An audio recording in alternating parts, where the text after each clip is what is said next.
Well, good evening and welcome to Tucker Carlson tonight. It has been a wild week in the news. Republicans are already in a near civil war over the Obamacare repeal. The president has accused his predecessor of spying on him, perhaps illegally, and WikiLeaks humiliated the CIA.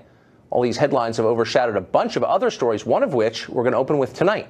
As it happens, the effort to kill Obamacare is not the only contentious part of the new Republican health care bill. The American Health Care Act would also cut off federal funding for Planned Parenthood. That amounts to more than $500 million a year, about 40% of its budget. Planned Parenthood is the nation's largest abortion provider by far, so unsurprisingly, those who view abortion as the linchpin of human freedom are upset about it. The Trump administration says it will happily restore the funding to Planned Parenthood as long as it stops providing abortions. The group says it's not interested in that. Jehmu Greene was a candidate in the recent race for DNC chair. She's also a former board member of Planned Parenthood Action Fund in New York City, and she joins us live tonight. Jehmu, thanks for coming on. Thanks, Tucker. So the Planned Parenthood line is that abortions are just a small part of what Planned Parenthood does, all the vital services they provide, and that's why they need federal funding.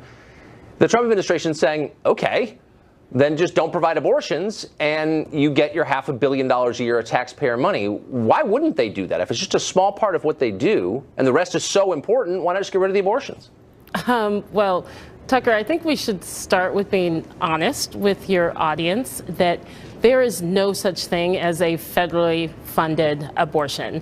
There is a law that prohibits that from happening, and so that is certainly not something that Planned Parenthood supports as legislation, but they abide by it. Now, to your question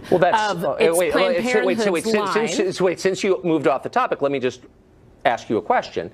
If you didn't like the NRA's lobbying for the Second Amendment, but the U.S. government gave the NRA $500 million a year in taxpayer funding, and they said, well, it has nothing to do with our lobbying for the Second Amendment, it's just for something else that we do, gun safety, you would say correctly, money is fungible. Of course, it subsidizes the things that I don't like. And the same is true of Planned Parenthood. As you know, it's money. It's like liquid. It flows wherever it needs to go.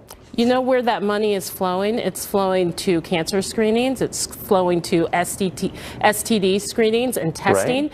It's flowing to make sure that in places where healthcare providers are scarce and health professionals are scarce, Planned Parenthood is in many ways the #1 source of healthcare. Okay. And I heard you at the top of the segment say that this is Planned Parenthood's line. I would ask you to go to any woman in your life and see what her line is on Planned Parenthood, because there are 2.5 million women each year that are served by Planned Parenthood's health centers. Okay. This is not an issue of removing these funds and there will be another place for these women to go. It's proven that that's not the case. Okay, it's so I'm taking everything you say at face. Texas, I'm taking everything you say at face. Wisconsin. Okay. Wait. Let me stop and agree with you by saying I'm taking what you say at face value, whether or not it's true. I'm just going to stipulate I'm just going to stipulate that it's true. Why then won't Planned Parenthood just say, because what we do is so very important, we're the only healthcare provider, as you just said, in some places in this country, assuming that's true, but let's just say it is. Why wouldn't we just get rid of the abortions? Why are abortions so important to Planned Parenthood? If the rest of what they do is more important, why not just give up the abortions? Everyone will be happy. They can continue to do cancer screenings. Why won't they do that? I don't understand. Tucker, abortions are a legal medical procedure. Well, that's not an answer, in this country. And that is something that you're going to have to just reckon with, because there's a lot of talk. I've heard you on your show, Tucker, say so many times, look, Donald Trump won and we need to stop litigating this election. Well, guess what? I've never said that, actually. The question of the legality of abortions was decided before the two of us were even born. This is a legal medical procedure. First of all, I was born in 1970. Wait, stop. You just undercut your own argument. You just said it is the law that taxpayer dollars do not fund abortion. Now, it's the law for a reason, because we don't as a country consider abortion just like any other medical procedure. I'm not contesting its legality. I'm aware of what Roe v. Wade says. I'm merely asking you the same question for the third time, which is, if Planned Parenthood services are so vital, it's non-abortion related services, what is the attachment to abortion? Why doesn't Planned Parenthood just say, we do so many great things, we'll let other people provide the abortions, and if you're interested in supporting that, you can donate money to those groups. What other Why people? will they not what other let people? go? Tucker, seriously. Well, let's look at, Jehmu, because of Planned Parenthood and the services they provide and the education that they provide in communities and even in schools, unintended pregnancies You're not going to answer my question, are you? Are down. Why is it, answer this question, Tucker, why is it that you are so against big government on every issue except for when it comes to my uterus and my vagina? Can you imagine if the government was saying, let's legislate your penis? That is not ever going to be allowed by you or any of your male counterparts. And it is time that we get past this issue. Talking points are decades these are old not talking and not points. very The bright. talking points. Look, can we get back to the issue of Planned Parenthood funding? And if you just slow down the Jeremiah a bit. I want to ask you for that, and I'm going to give up after this. A fourth time. You're saying that Planned Parenthood does all these great things. The federal government is saying we'll continue to fund those great things. But we're really worried about the abortion part because like almost half the country thinks it's murder. It's not about genitalia. It's about a distinct human being. That's the view of a lot of Americans. 70% of Americans are pro-choice. And guess what? 50% of Donald Trump voters don't want Planned Parenthood to be defunded. And guess what? Abortion is also a critical legal medical procedure. Really? So let's talk about the domino effect. Wait, you take Jehmu, abortions away. You're not going to answer any of these questions. Okay, so then what? Because life is actually more complex than you want to talk about in this situation. So if you take abortions away, hold on, slow down.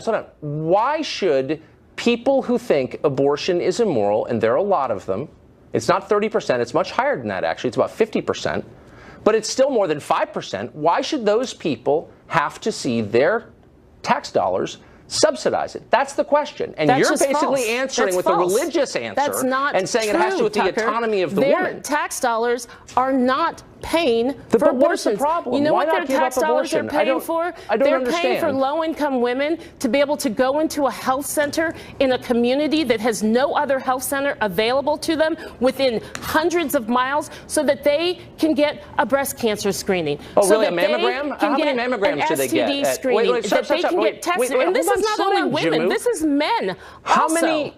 Are they giving a lot of mammograms at Planned Parenthood? How many do you think last year they gave? I don't have that exact number. I don't think they did any, actually. I don't think they did any mammograms, did they? Tucker, or did they? It's a question for you. You were on the board of it, not me. Let's be honest. Do you not have the answer, Jehmu? I'm trying to get the answer from you. Health centers in rural areas, in many communities where there are no other How many mammograms are they providing? You were on the board. Wait, so stop with the propaganda. I'm asking you a specific question. This is not propaganda. I'm trying to be honest with your audience. You're talking points to demean an organization that provides I'm trying to get a straight answer out of you. All right. I give up. Thanks, Jehmu. I appreciate it. Get back to me on the mammogram question. I appreciate it. Well, building a wall doesn't seem to be a big priority in Congress. 2 nights ago, the Speaker of the House, Paul Ryan, didn't list paying for the wall as a priority until we mentioned it to him. Well, Washington dithers. Here's what's happening south of the border. In Los Cabos, the popular resort town, 6 murder victims have been found in the past 2 days alone. 3 of the victims had apparently been wrapped in plastic bags after being tortured. A man and a woman also found in that city shot to death near the airport. Elsewhere in Mexico, 87 people were arrested for alleged participation in a murderous kidnapping ring known as the Buckhands. What happens to these bad hombres? How do we keep them out of the United States? With hope, apparently. Meanwhile, in France, a giant construction conglomerate is being denounced by its own government for daring to bid on a contract that would supply building materials for the wall here in this country. The foreign minister of France warned that company that it should, quote, reflect upon what its interests are, because it has also, quote, social and environmental responsibilities. Coming from the government official for a nuclear-armed power, that is ominous, to say the least. Well, comedian Samantha Bee attacked a cancer patient this week, calling him a Nazi. Up next, we'll talk to a writer who says her worst mistakes are actually being overlooked. And then President Obama has been gone for 50 days now, but there's more talk than ever that the same regime, that regime, is trying to sabotage the current regime, the Trump administration. We've got details next.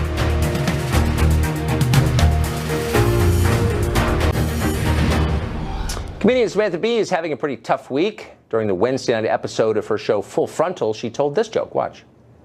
This year, the bow ties were gone, replaced by Nazi hair. Nazi hair, Nazi hair. Well, kind of a lame joke in the first place, but it turns out that one of the men that she ridiculed, Kyle Coddington, has stage 4 brain cancer. Oops. Most of the backlash against Bee focused on the fact that she attacked a cancer patient, but Joe Concha of The Hill had a smarter take. Regardless of the man's medical status, he asked, why was it okay to call him a Nazi in the first place when he couldn't defend himself? Joe Concha joins us now.